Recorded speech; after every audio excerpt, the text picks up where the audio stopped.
तो गाइस आज जो हम यहाँ पे डिस्कस करने जा रहे हैं वो है कार्बीन। हम रिएक्शन इंटरमीडिएट्स पढ़ रहे हैं, इसमें कार्बीन एक इम्पॉर्टेंट इंटरमीडिएट है। तो ये है स्ट्रक्चर ऑफ कार्बन। इसमें 2 इलेक्ट्रॉन्स होते हैं एंड 2 बॉन्ड्स जिनके साथ अटैच होता है या तो हाइड्रोजन या तो एल्काइल ग्रुप। तो ये 2 टाइप्स का होता है, singlet and triplet based on the multiplicity. तो ये है पी ऑर्बिटल। जो सिंगलेट कार्बन होती है इसमें जो पी ऑर्बिटल होता है वो वैकेंट होता है एंड 2 इलेक्ट्रॉन्स पेयर्ड होते हैं। And in case of triplet carbon ये जो 2 इलेक्ट्रॉन्स होते हैं ये 2 अलग अलग ऑर्बिटल्स में होते हैं and P orbital is not vacant. तो यहाँ पे मिनिमम रिपल्शन होती है एंड यहाँ पे मैक्स होती है। तो ज़्यादातर अगर हम देखेंगे तो ज़्यादातर ट्रिपलेट ही पाया जाता है रिएक्शंस में, लेकिन कहीं कहीं पे हम सिंगलेट की फॉर्मेशन भी देख लेते हैं। तो ये है इसकी मल्टीप्लिसिटी। इसकी जो स्पिन वैल्यू है वो 0 आती है क्योंकि +1/2 and -1/2 will cancel out with each other and it will come out to be 0. So multiplicity is 2s plus 1 and it comes out to be 1. Here we have +1/2 and -1/2 which comes out 1/2 and 1/2 which comes out to be 1. And spin multiplicity is 2 s plus 1 which comes out to be 3. So इसलिए इसको हम triplet बोलते हैं and इसको हम singlet बोलते हैं।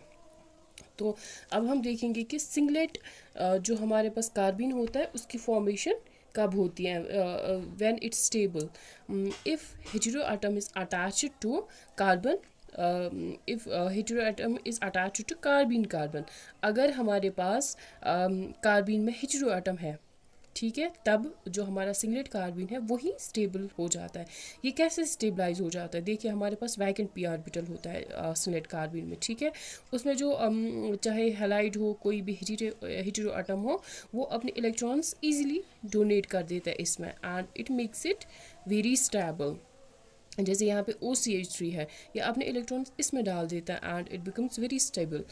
सो we will discuss here the bond angle in case of singlet and triplet कार्बीन्स।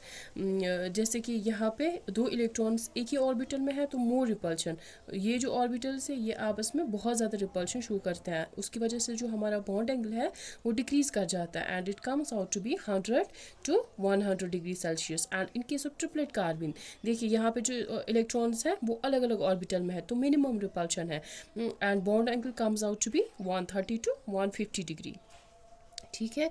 अब हम देखेंगे ये जो ट्रिपलेट कार्बन है हमारी, इसकी जनरेशन कब होती है। अगर बल्कि ग्रुप जुड़ा हुआ है किसके साथ, कार्बन के साथ, अगर बल्कि ग्रुप प्रेजेंट हो रहा है तो वहाँ पे ट्रिपलेट कार्बन की फॉर्मेशन हो जाती है। देखिए अगर हमारे पास कार्बन है उसके साथ जुड़े हैं 2 एडमेंटीन जो कि बहुत ही बल्कि है, या टर्शरी ब्यूटाइल है, फिनाइल है, या नॉर्बोरिन सिस्टम होगा, तो वहाँ पे ट्रिपलेट कार्बन की फॉर्मेशन हो जाती है क्योंकि वहाँ पे रिपल्शन होती है, तो सिंगलेट कार्बन की फॉर्मेशन वहाँ पे पॉसिबल नहीं होती है, ठीक है। तो अब हम यहाँ पे देखेंगे कि हम कैसे जनरेट करते हैं कार्बन को। इसमें जो पहला वाला ये टाइप है बाय अल्फा एलिमिनेशन हमने ऑलरेडी डिस्कस किया है। एक ही कार्बन पे जब हमारा लिविंग ग्रुप भी प्रेजेंट हो एंड प्रोटॉन भी प्रेजेंट हो तो LDA यहाँ पे बेस यूज़ कर रहे हैं। LDA ने एब्स्ट्रैक्ट किया प्रोटॉन को एंड यहाँ पे नेगेटिव चार्ज आ गया, तो लिविंग ग्रुप लीव कर रहा है, यहाँ पे पॉजिटिव आ गया, then plus minus will cancel out with each other एंड यहाँ पे खाली इलेक्ट्रॉन्स रह जाएंगे जो कि हमारा कार्बन बनेगा। तो हम यहाँ पे एक एग्जांपल डिस्कस करने जा रहे, एक रिएक्शन डिस्कस करेंगे जिसमें कार्बन की फॉर्मेशन हो जाएगी, जो कि हम बचपन से पढ़ते आ रहे हैं, टीमर रिएक्शन। इसमें क्या होता है, इसमें फॉर्मुलेशन ऑफ फिनोल होता है। हम फिनोल लेंगे, इसमें क्लोरोफॉर्म डाल देंगे एंड बेस KOH एब्स्ट्रैक्ट करेगी प्रोटॉन को, ठीक है। इस वाले प्रोटॉन को एब्स्ट्रैक्ट करेगी एंड यहाँ पे CCl3 हो बन जाएगा एंड अब यहाँ से लिविंग ग्रुप एक Cl लीव कर जाएगा तो यहाँ पे कार्बन की फॉर्मेशन हो जाएगी। तो ये जो है ये कार्बन, इसकी वजह से यहाँ पे एल्डिहाइड की फॉर्मेशन हो जाएगी एंड यहाँ पे ऑर्थो पोजीशन पे एंड पैरा पोजीशन पे हमारे पास एल्डिहाइड ग्रुप आ जाएगा। तो यहाँ पे भी ये एक एग्जांपल है, इसमें भी जनरेशन ऑफ कार्बन हो जाता है। जैसे ये यहाँ से लीव कर जाएगा, माइनस CO2 हो जाएगा। ड्राइविंग फोर्स क्या है इस रिएक्शन का? Release of carbon dioxide gas.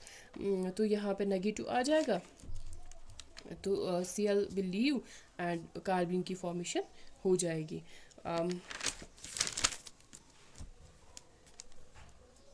तो यहाँ पे भी एक एग्जांपल है, देखिए इस मॉलिक्यूल में स्ट्रेन है, क्योंकि यहाँ 3 मेंबर रिंग है, तो स्ट्रेन को रिलीज करने के लिए ये बॉन्ड इधर की ओर भी टूट जाएगा, इधर की ओर भी टूट जाएगा। ये फ्री रेडिकल मैकेनिज्म से यहाँ पे कार्बन की जनरेशन हो जाएगी। सिमिलरली फोटोलिसिस ऑफ कीटीन, ये हमारे पास कीटीन है, कार्बन डबल बॉन्ड ऑक्सीजन। तो जैसे आप ऐसा वाला सबस्ट्रेट कहीं पे देखेंगे तो ये कीटीन है।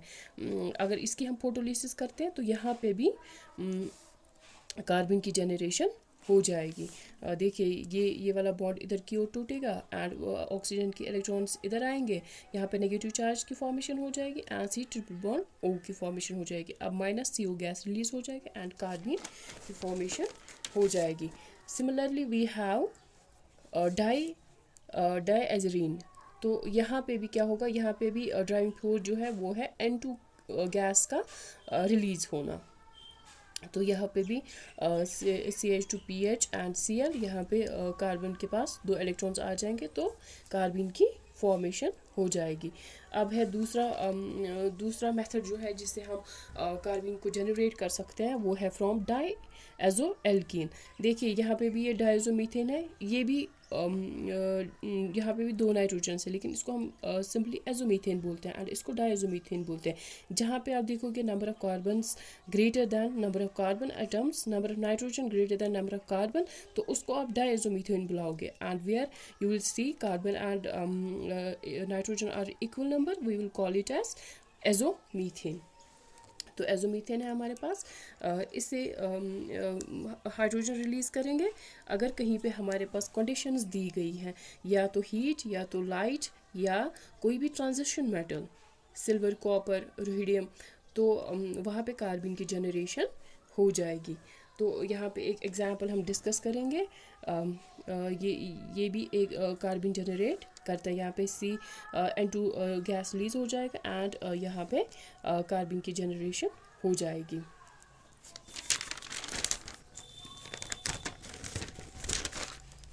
यहाँ पे एक बहुत ही इम्पोर्टेंट एग्जांपल है, ये Cl लीव कर जाएगा एंड यहाँ पे RCO CH2N2 आ जाएगा, तो N2 विल रिलीज।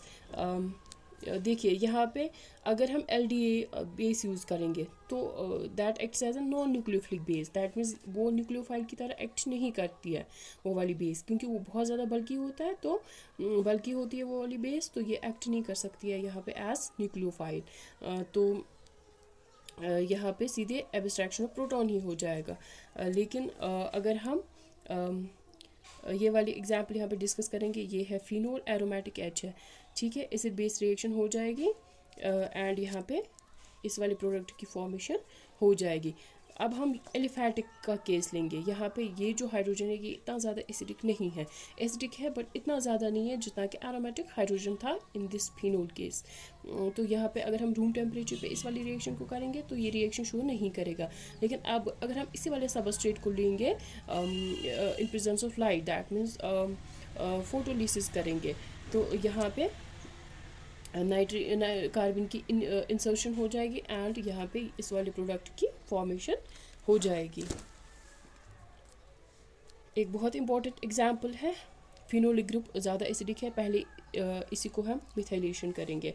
तो पहला स्टेप है एसिड बेस रिएक्शन, तो एसिड बेस रिएक्शन हो जाएगी, उसके बाद लॉस ऑफ N2 होगा and the number third step is methylation. तो यहाँ पे मिथाइलेशन हो जाएगी। लेकिन अब अगर हम एक्सेस में देंगे CH2N2 and we will put HBF4 in the reaction medium, तो तीनों जो हमारे पास OH ग्रुप्स हैं तीनों की मिथाइलेशन हो जाएगी, ठीक है।